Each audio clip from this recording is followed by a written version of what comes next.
Food is free part. I really hate when people say that. See, I wouldn't look at it as a food is a free, right? See, if some restaurant is giving something to me, that means I'm skillful enough to show that restaurant in a better way. I have my skill set or a talent to market them well or put them in the market. So they are getting more returns, right? For whatever they.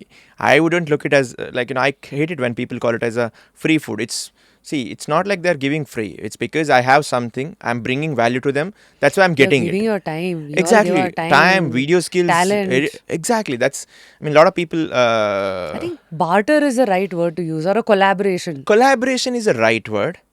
But yeah, coming back to your, how do differentiate from myself from the bunch of the creators coming around. So, there's one thing, right? Always I felt, say, if you're genuine to your content, if you know this, if you have a right set of skills of videography and or something, then you will always sustain. Only thing is, I feel you have to evolve with the time. The content space also evolving day. I may not be doing the same video which I've done like 4 years ago, right? I might not do the same video which I've done 3 years ago, right? So if I'm able to adapt to the changes which is happening around me, and if I can work on it, then I would thrive anyways. And I have my own unique identity. Because after 100K, I started my voiceover. You wouldn't believe. Before that, everything was visual. Oh, yeah? Yeah, I didn't do, because I was not sure about it, how I'll sound. So I started, through that voiceover, I created my own unique style, how I talk. How did you crack it? Like initially, It was, it'll be very scary, right? it was You're very, filled with doubts. I used to think, how would I sound? Do I really know to talk? See, especially you see a lot of bunch of creators in the market. They're really good with the speaking skill, voiceover skills. For example, who do you look up to? Let's say there's a page called Try Tindi in Bangalore. He does a Kannada voiceovers. He's brilliant. And Ashwin in Bangalore, so Bengaluru, if you know, he does a brilliant Kannada voiceover. There are other people also who does Hindi creators, especially Akanksha or Brinda, and a lot of. What's the page name? Akanksha Monga is her page name. She's a travel creator. And the way they edit the videos, the way they talk, the way they tell the story, I always think, can I fit in this thing, league? Is it my thing? But then one day I thought, what would happen, Max? Couple of people may say bad about it, or it may be viral, or people may start liking it. The best, I looked at the best possibility. Then I thought, okay, let's start it maximum. What happens? This is how I sound. This is how I talk. This is my identity. If I have to do this, then I have to do it in my style. There is no way that, okay, I can do it. Somebody else is doing great. If I start doing the same thing, then it wouldn't be me. So I thought, okay, I'll do it in my own way. Let's see what happens. And thankfully, it worked well for me. Voiceover thing. People then started.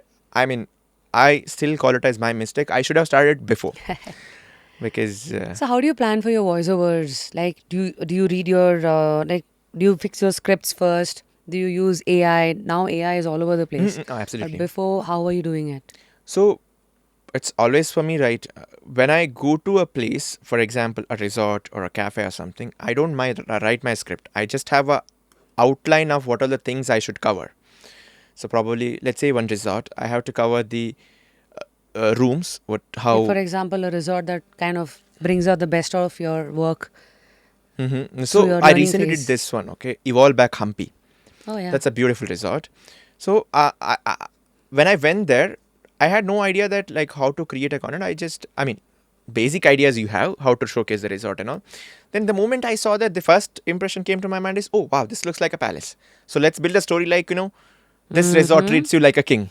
Then I started to build a story around it. Okay, king will be welcomed this way. King will be taken to this room, and room looks like this. Then when king feels tired or something, they have a spa.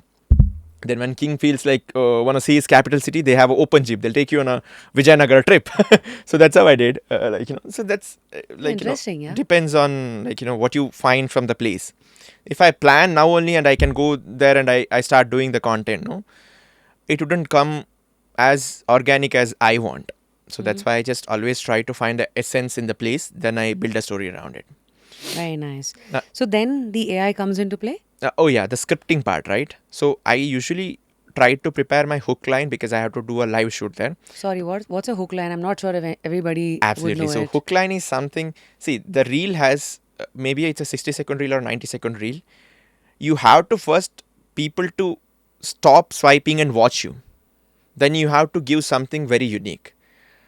Say if I stand like this and talk in front of the camera, nobody would watch me. Nobody would be interested. So I try to make it interesting.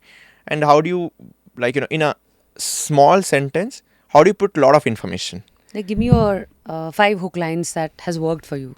One, I'll create a curiosity. What if I told you? That's I've been using a lot. What if I told you? What if I told you that this place was this place was like this, or something like that, randomly? So first What is if I what told if you I that we told have you? a cafe in Bangalore where you can take your dog, you can take your pets, or something? That's something like that. Okay. Okay. Then probably something like, what do you call? This is Bangalore's first. If there is a unique USP, Bangalore's first or a Karnataka's first or something.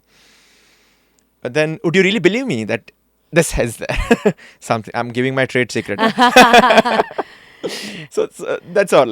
There's like one liners which I keep, then something which comes out there. So that's what that hook line I'll try to plan when I'm going. Then story I'll write it then I come back and first I put that hook line on the my notes or something MacBook or in MacBook. So then I start writing my own version of story.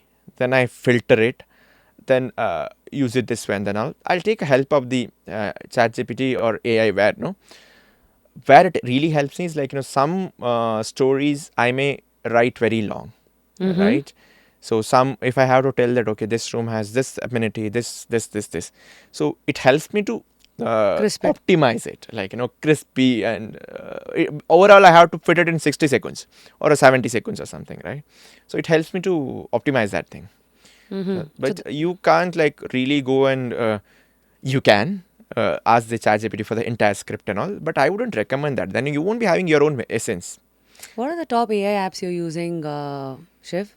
Good one. ChatGPT. Yeah. That's all I use. I think I don't use any editing AI softwares as of now. Probably one for the subtitles, what comes on the video. I use an app called Weed, which is again paid one. And WEED. no, VEED. V for victory. Yeah. And then I use InShot for the edits. Now Instagram released their own app called Edits.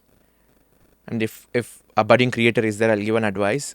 Recently, Instagram CEO said, you edit your videos on edits and put it on the share from the directly from there to the Instagram. You have a better Virality. virality, or you'll get a better reach.